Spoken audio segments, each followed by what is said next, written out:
Welcome. On June 19th and 20th, St. Thomas will be hosting the first Caribbean Anti-Gang Conference. It will be the third anti-gang conference held in the Virgin Islands, and it is spearheaded by the Virgin Islands Anti-Gang Committee. Joining me today are members of the Anti-Gang Committee, members Mr. Lavelle Campbell, Roy Chesterfield, and Jackie Freeman. Welcome to One on One. Hey, thank you. All right. Thank you. Well, I want to compliment you on taking this endeavor.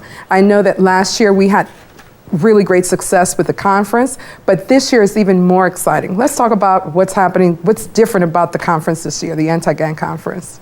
Well, Lavelle Campbell, I want to thank you for having us here on the show to discuss about the conference, because the conference means a whole lot to VI Anti-Gang Committee. From 2009, we started our first conference. Then 2010, we went into the second conference where we produced a documentary, Gangs in Paradise, and it was about educating our Virgin Islands and also the BVI on what's going on and taking place here. And now, 2012, we decided to go and branch out a little further with the Caribbean, all our Caribbean sisters and brother nations, and inform them about the issue that's on hand, that's not just here, but it's throughout the Caribbean. Right. And, you know, with the last several presentations that we have done, we have been traveling to different islands. We have traveled to the Bahamas, we have traveled to the BVI, including Virgin Gorda, Yost, all those different areas there. And the last travel, St. Kitts Nevis, we find that it was very important that we can bring these individuals here and get some of the knowledge that we have obtained via training off island. So we're bringing in presenters from away and also bringing in our local presenters who has helped us in the past to educate everyone of how to combat a issue that's plaguing the Caribbean. All right. So which Caribbean islands are going to be involved in this anti-gang conference this time around? We're hitting, the invites are going out to all Caribbean islands and also the nations that border the Caribbean Sea, or North America, down towards the bottom of the Caribbean Sea. So you have St. Kitts Nevis, St. Lucia, Guadeloupe, Haiti, Hispaniola. I mean, just throughout the Caribbean nations, the invite is going out to, including Guam, Samoa, not Samoa, but Guam and Suriname and those areas as well. You know, the ABC Islands, and the invite is just vast to the individuals that's out there in the Caribbean. So is it safe to say that this gang issue is prevalent throughout the Caribbean, that it's just not an isolated issue to the Virgin Islands, but it is prevalent? Yes, it is. It is very safe to say, and I like to talk a little bit on a UN report that was issued this year, 2012, about the gang activity in the Caribbean. It's like a 300-page document, and they focus on what's happening in the not only the Virgin Islands but in the territory and of the Caribbean, that the gang issues are on the rise when it comes to the economy, when it comes to the crime, and you know, all of that stuff could affect tourism. Absolutely. So it's very important on talking about that there. All right. Jackie, what is your role as it relates to preparing for this anti-gang conference? Well, as the anti-gang chair, the committee chair, I am pretty much working on all of the different logistics relative to the conference, making sure that our presenters are here, they're being well taken care of, and pretty much making sure that the conference goes off as planned. When I'm saying me, we also have another individual. Her name is Susan Britton, who is from Project Safe Neighborhoods, and we work very closely to make sure that the conference, the intentions of the conference is lived out. All right. And I know you, Officer Chesterfield, you've been an instrumental person in terms of bringing this issue of gang involvement in our community to light. Let's talk about your role. Well, basically my role is focused primarily for the schools. Okay. We have found that over the years that the signs, we started seeing the signs in school and the school walls. And when we saw this, we also saw a type of behavior among the kids, a change of behavior, even in the way how the kids even carry themselves. We kids that was making good grades, we find that those kids starting slacking off, they're starting to cut classes, and even their parents, we started to see, you know, different faults in their parents. And with the writing on the walls, and we kind of connected too, we said, well, this look like we having a problem with gangs in our school. And my motto is that if whatever the community is, it will reflect on our schools and right. vice versa. That's right. And in addition to the amount of fights and the criminal behavior in the schools that even trickle over into our community, it connects everything. Gangs connects everything. When we're dealing with crime, we're dealing with drugs, it's all come right back to one thing. Gang. Right. I know that there was a bill for anti-gang bill that was put out to the legislature for approval. Let's talk a little bit about that, because I think we weren't successful this time around, but we are persistent people and we know that there's an issue, so we have to bring it to light. That's what one-on-one is all about. What happened with that? I must say, Senator Sanis, he had brought the bill to light, and there was some language in the bill that they wanted to make sure legally, the first go round, legally, that they challenged that and try to go over it again. And then it passed through rules, but it didn't pass in front of the full body. So they're again waiting because of some legal issues that they wanted to confront, and it has not yet formulated to the next vote. So hopefully on the next vote it's there. But one of the things with the gang mindset or gang issues, a lot of individuals who are not in the field, say in education, policing, or in neighborhood areas where that may be prevalent, don't know. So the documentary played a vital role in educating the individuals. It's over 400 presentations that VI Anti-Gang Committee has done throughout the territory and different islands. But that documentary there now has opened the eyes of what's happening. So hopefully that this bill will support the cause of combating this issue. So we're waiting to see what's going to be the outcome when they go through and vote. And lo and behold, when we traveled to St. Kitts Nevis the other day, we come to find out that they have a gang bill where colors such as bananas or the colors of geographical areas who individuals may rep, 3 or more, it is banned. You cannot do that. And they have a legislature and bill on their books for that. Jackie, now I know that you were instrumental in the preparation of last year's anti-gang conference. What were some of the outcomes of the conference from last year? From last year, we saw where when we dealt with our law enforcement, our law enforcement personnel, they were unaware of the extent of the gang problem that we have here in the territory. And we also realized that even after the conference, we had individuals calling us back and letting us know, hey, look, now I am in the communities and I can see what it is that you were explaining to us during the conference. And I also would like to take my hats off to Mr. Campbell, Right. because back in 2009, I really didn't understand the extent of the gang problem myself. And this is an individual that have, what we know today is a result of his hard work and him going into the communities, going around the island and just collecting this data for us. And we have traveled to Tortola, where he have gone there and extensively educated them on the same type of issues that they are having. So Lavelle, I really commend you on all of the hard work that you're doing.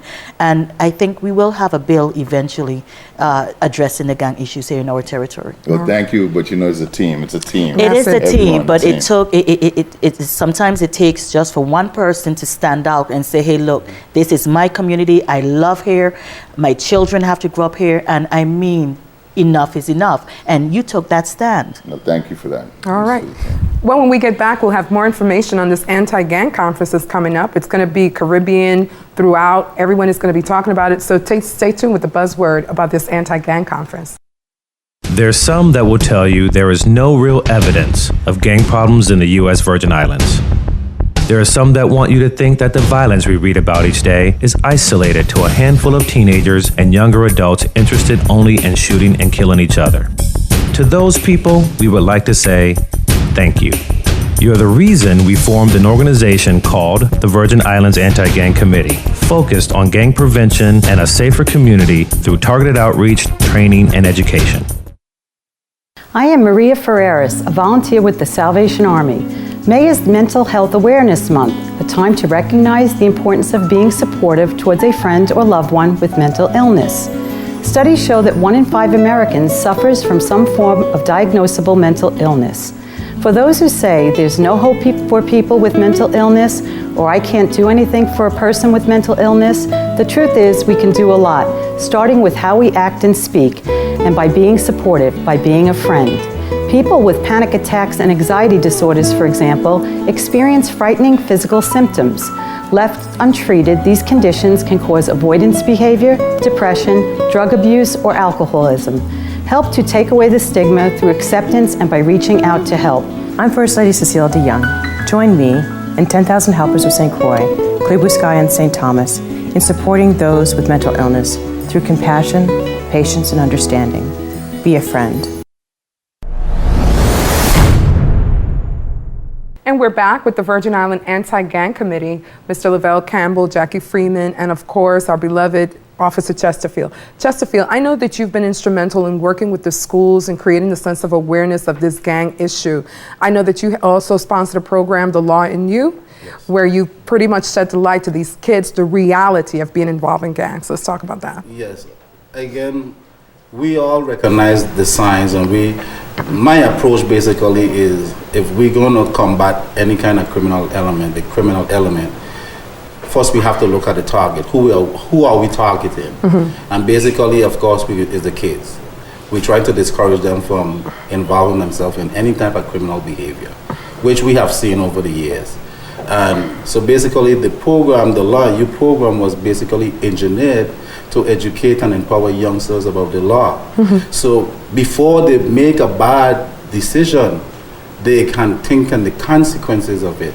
And again, what it also did is not just empower them, but also give them a sense of responsibility. Mm-hmm. Because if we don't put the responsibility on the kids, then they think that, okay, we could do this and get away with it. I have to let them know the criminal justice system and how it works, mm-hmm, and that they are protected by the law, but they're also responsible for doing the things within the confines of the law. Okay.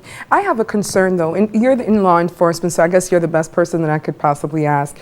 If we know, let's see, that children are involved in gang activities, but yet we have no statutes in place to say, you know, this is a crime, you need to go on ahead and be picked up. I see you hanging out, all of you are in your white tees.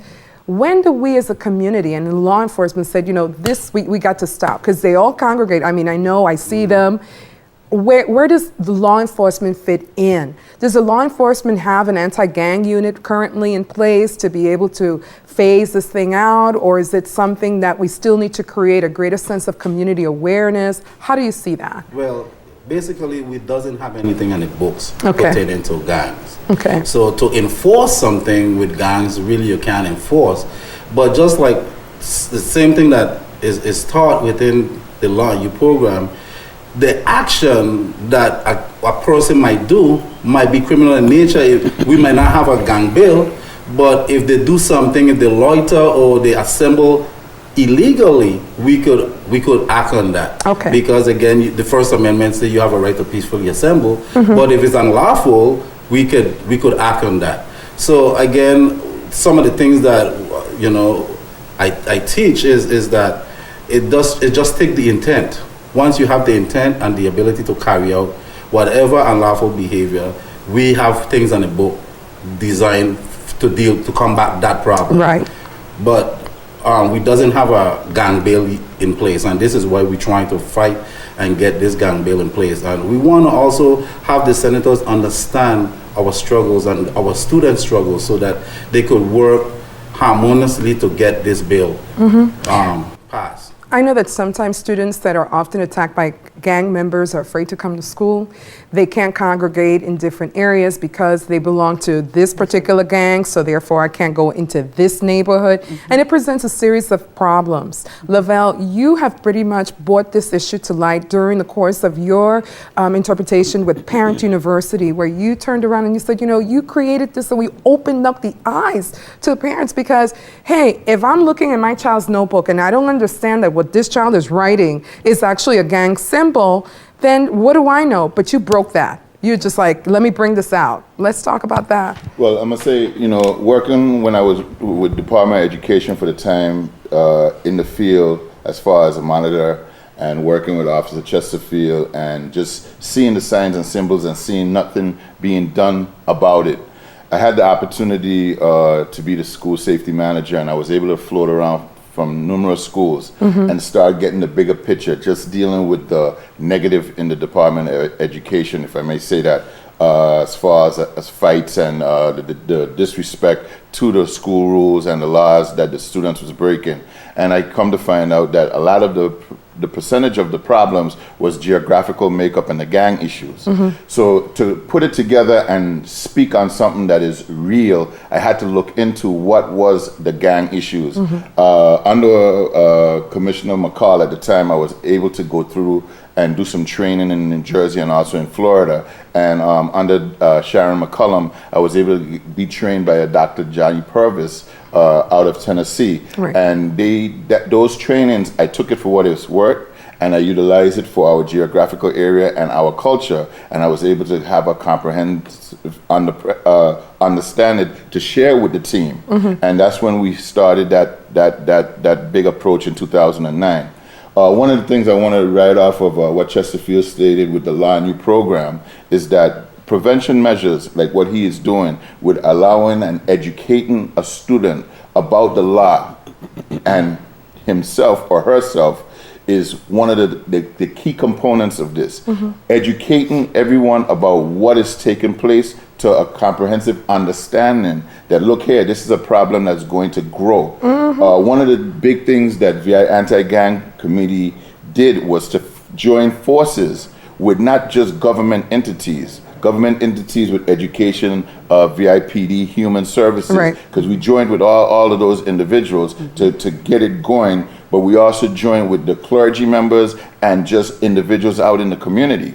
And with that, it created a understanding of we do have a problem, and we have to continue that. And I hope that all of the departments could stay aboard with it and just grow with different programs that's already there. The wheel is already invented. We just got to spin it to our pace and keep it moving. Right. Now, Jackie, what is going to be the setup for this conference? I remember that last year, the schedule was really tight. We traveled through all 3 islands to get the message across. We had some wonderful gang experts that came in and talked about the prevalent problems, not just in the territory, but throughout the United States. What is this going to be like? This particular Caribbean conference, anti-gang conference, going to be like? Well, this conference, we're going to look at having 4 different components. Okay. The first component is going to be geared towards line law enforcement individuals. Second one would be investigators and prosecutors. The next one will be intervention and prevention. And this year we added something new, which deals with tourism and businesses, proactive approach to gang violence. Because we know that we are a society that thrives off on tourism. And if you have gangbangers just taking people out, hey, that affects tourism That would too. affect it tremendously. Absolutely. So looking at approximately anywhere between 400 to 500 individuals coming from about 33 different Caribbean islands, to include our own here. One of the main things that we're trying to do is to also have the different Caribbean islands networking with each other, because we have in St. Thomas, it's like you're going to Tartola. And what happens in Tartola eventually is going to come here, and Absolutely. vice versa. So we want to make sure, and I know that those works have already been done, because Officer Chesterfield, Martinez, and also Lavelle have already went to the British Virgin Islands and assisted them with setting up their intel unit. So all we're doing is just putting different things in place where they'll be able to work together. We have a lot of individuals from St. Kitts Nevis, from the different islands. So they will be able to reach out to each other and say, hey, look, we're having this problem, or this is what we're seeing. What are you seeing in your area? Right. And network that way. So we're looking at a very, very exciting conference, and making sure that when they leave, they have the tools necessary to do what we're doing here in our community. That's what we came up with the show. Interesting people. We wanted to be one-on-one, conversation, not your traditional talk show. We really want to provide you with the real facts, real talk, one-on-one. Well, I know that working with the Anti-Gang Committee, it's created a sense of community awareness, but it's also had a positive impact on crime. Lavelle, let's talk about From 2009 till today, all of this gang information that you gathered and that the team has brought together to our community, how does have had a positive impact? Well, I'm glad you asked me that, Sarah, because one of the things that could never be looked at or could be measured is prevention. Uh-huh. Prevention is the key to Okay. everything. That same UN report that you talked about talks about prevention is the key into combating this gang activity. As we all know, in 2009, we was plagued with a homicide number of 56, and in 2010, we ranked 2 in the nation, well, 2 in the world, to Honduras with 66 homicides. So we went from 56 2009 to a total of 66. Then we had a dramatic decrease in 2010, which now we're still on the number 10 area, which is number 8 when they talk about per capita with homicides. But one of the things that I'm seeing and that I look at is those statistics. We're reviewing the statistics that's out there, and now we're seeing positive statistics. Still high, but it's dropping to a level that we're seeing. And why is that? It's not that we have changed so much in the way that we're doing things holistically, government-wise. It's the people that was educated, and now with the education that we have provided, with the assistance of the government, whichever agency it may be, people are tired of those numbers. People are tired of the homicides, the killings, the this or that, the behavior. The education that we have provided for the individuals in the schools, we don't see the bananas as prevalent. We don't see the behavior that's taking place. We see more community involvement. Right. They reach out to individuals who they know. A lot of the team members with VI Anti-Gang Committee get calls, numerous calls all the time about this is what's going on in that area, this is what's going on. So the people, right, of the Virgin Islands, of the territory, has educate themselves and now wants to be part of that change, Right. just because of the prevention measures that they were educated on. Well, we know it takes a community to raise, to raise awareness, and I commend you all for doing that. Now, Chesterfield, I know that in the schools we have certain guidelines in terms of anti-gang behaviors. Shed some light on that, please. And you see, as Mr. Campbell talked about the prevention, it's the same thing. We had to also empower the administrators, Okay. so it could go right up the chain, so they could understand the magnitude of what they're dealing with, what the struggles that we face. And so they could incorporate certain rules in their policy when it comes to dress codes. As I said before, it was like a free-for-all. Kids were wearing anything, whether it's the one to wear it as a fashion show, but they was repping different colors. We had a lot of blues, we had a lot of reds, and you want to know what it is, a lot of whites, green, and so on. So right now, because we have done so much work with the prevention part of it, we don't have any of those stuff. So again, we are moving in the right direction, especially in the schools. Again, any type of graffiti that is caught on the wall, we record it, we remove it, and that give us the angle who our target is and who we targeting, and the students that may in fact might be involved or engaged in this type of behavior. So we try to be really proactive with the gang issues in the school. So I can tell you the honest truth, we have really worked hard, and we actually see all the fights, a lot of the bullying. We did a segment with bullying. A lot of that stuff, now is and it's awareness now went out, so a lot of that stuff now is being decreased within the school. There are a lot of people in our community that's in denial, and where whatever part of the pyramid they may be part of, Right. there was a lot of denial.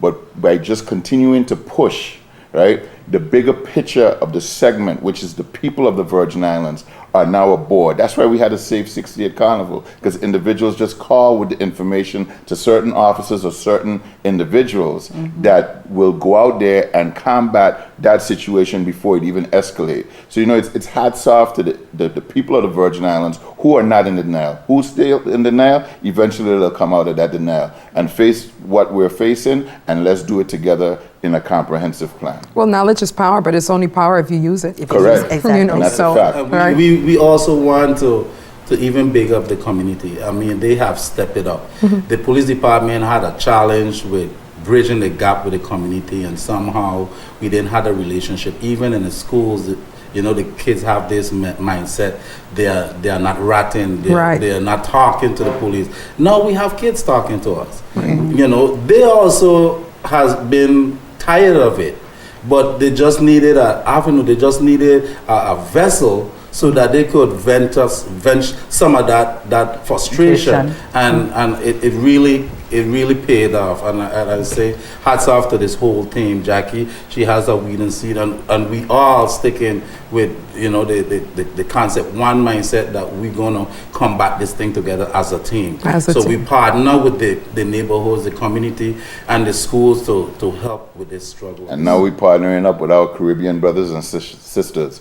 That's like the biggest thing, because we head off to these islands and you see that these individuals are so amazed with what we have done as a team, right? That now that documentary is throughout the Caribbean. Islands are utilizing it in their schools. It's in the libraries. They're utilizing it for classrooms. The university here, the university here has utilized it. One of the professors has utilized it for a classroom in the criminal background field. And it just feels so good to know that we never gave up. We never, as many struggles that we may have had, we have never gave up and give in. We have just continued pushing, and those who might have knocked us have joined us. Right. So it is a successful mission. All right. Now, Jackie, I want to talk about the composition of the conference. I know that you're going to be having breakout sessions. As an educator, to me, I think that the best way to empower people is through giving them information and sharing that information and applying the information. What are some of those breakout sessions going to look like? Well, we will have, I would say within every hour and a half to 2 hours, 4 sessions going on. Okay. And some of those sessions will be community gang problem assessment, steps in mobilizing communities to reducing gangs, civil injunctions as applied to gangs, characteristics of gang members, recognizing the signs, working with communities to stop gang influence and business approach, denial versus acknowledging gangs. We also have someone from the FBI here locally that will be doing some education to us on MS-13, networking with other task forces, cyberbullying and the role the internet plays in gang recruitment, criminal deportations and gang migrations. So we have, for a period of 2 days, some very informative sessions that will be taking place. And again, because we have we have 4 components. Prevention, individuals who are in the prevention field will be able to go and tap into the areas that is relative to what they're doing, and the same like law enforcement, tourism, and so forth. And I really also have to mention that Department of Tourism, Hotel and Tourism Association, Law Enforcement Planning Commission have really stepped up and assist us with putting on this conference. All right. So then we could never leave out our Lambert Media, who have been very graceful in allowing us to do a lot of the advertisement and assisting us in those areas as well. Okay. Well, as we wrap up, we want to encourage members of our community to come out. It is the first Caribbean Anti-Gang Conference being hosted right here in our home in St. Thomas. We are asking you to attend. It is going to be held on June 19th through June 20th. The location is going to be at Frenchman's Reef. Frenchman's Reef, and we are looking forward to having each and every single one of you. Remember, if you are not part of the problem, then you have to be part of the solution. So we're asking you to come out and support this Virgin Islands Caribbean Anti-Gang Conference. We thank you for tuning in to One-on-One. God bless. Thank you. United for Solutions, helping to produce television programming that informs and inspires the community to take action on social issues.